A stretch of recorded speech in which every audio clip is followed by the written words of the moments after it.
ঈদের টানা ছুটিতে দেশের বিভিন্ন পর্যটন কেন্দ্রগুলোতে উপচে পড়া ভিড়। কর্মব্যস্ত জীবনের ক্লান্তি ও যান্ত্রিক শহরের কোলাহল ভুলে পরিবার পরিজন নিয়ে পর্যটকরা ছুটছেন আকর্ষণীয় স্থানগুলোতে। প্রতিনিধির তথ্য ভিডিওতে উপমা রায়ের রিপোর্ট। 72 ঘন্টা ময়েশ্চার লক সমৃদ্ধ লিলি বডি ওয়াশ শিয়া বাটারের গুডনেস স্কিন রিপেয়ার করে রাখে সফট ও গ্লোয়িং।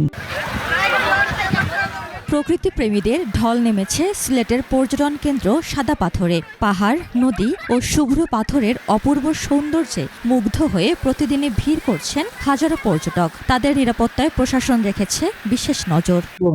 খুব দেখার মতো ভালো লাগছে। সাদা পাথর আইসে খুব এনজয় করলাম, খুব মজা হওয়ার।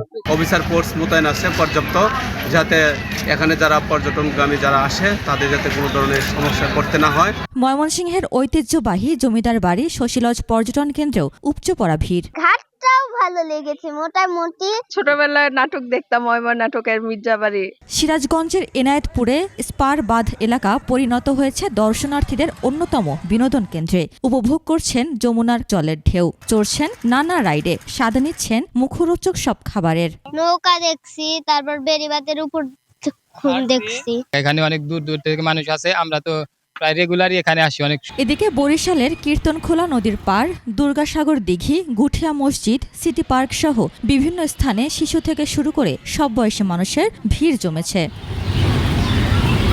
উপমা রায়, ডেস্ক রিপোর্ট, 21 টেলিভিশন।